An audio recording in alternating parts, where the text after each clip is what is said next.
In Job chapter 7, Job continues his lamentation, expressing the fleeting and painful nature of human life. He likens his days to those of a hired laborer, longing for the evening when he can find relief from his suffering in sleep. Job bemoans the futility of his existence, describing his days as filled with turmoil and his nights as plagued by restlessness. He feels trapped in a cycle of suffering and despair, with no respite from his anguish. Job reflects on the brevity of human life, likening it to the swift passing of a weaver's shuttle. He questions the purpose of his existence, lamenting that his days are filled with sorrow and his years with sighing. Job feels abandoned by God, accusing him of relentlessly watching over him, even as he endures intense suffering. He longs for death as a release from his torment, expressing a desire to be hidden in the grave and spared from the pain of his earthly existence.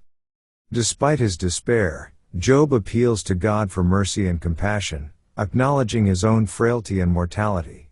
He questions why God would choose to afflict him so severely, expressing frustration with the apparent unfairness of his suffering. Job pleads with God to relent from his punishment and to grant him relief from his anguish. He wrestles with feelings of abandonment and betrayal, struggling to reconcile his faith in God's justice with the reality of his own suffering. Job's lamentation in chapter 7 reflects the depth of his despair and the intensity of his anguish as he grapples with profound questions about the nature of human existence and the reasons for suffering. His words serve as a poignant reminder of the struggles faced by those experiencing profound pain and despair, and his plea for understanding and compassion resonates with readers who have grappled with similar questions in the midst of their own trials. Let's now read Job chapter 7. Is there not an appointed time to man upon earth? Are not his days also like the days of an hireling? As a servant earnestly desireth the shadow, and as an hireling looketh for the reward of his work. So am I made to possess months of vanity, and wearisome nights are appointed to me. When I lie down, I say, when shall I arise, and the night be gone? And I am full of tossings to and fro unto the dawning of the day.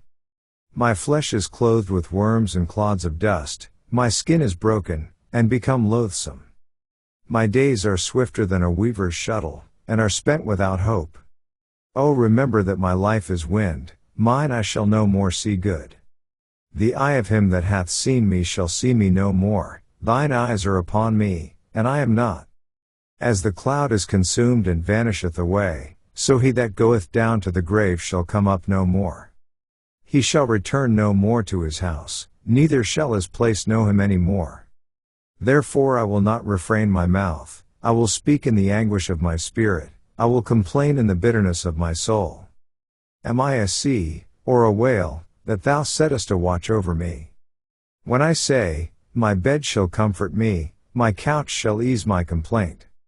Then thou scarest me with dreams, and terrifiedest me through visions. So that my soul chooseth strangling, and death rather than my life. I loathe it, I would not live alway, let me alone, for my days are vanity. What is man, that thou shouldest magnify him? And that thou shouldest set thine heart upon him? And that thou shouldest visit him every morning, and try him every moment? How long wilt thou not depart from me, nor let me alone till I swallow down my spittle? I have sinned. What shall I do unto thee, O thou preserver of men? Why hast thou set me as a mark against thee, so that I am a burden to myself? And why dost thou not pardon my transgression, and take away mine iniquity? For now shall I sleep in the dust, and thou shalt seek me in the morning, but I shall not be. This ends our reading of Job chapter 7.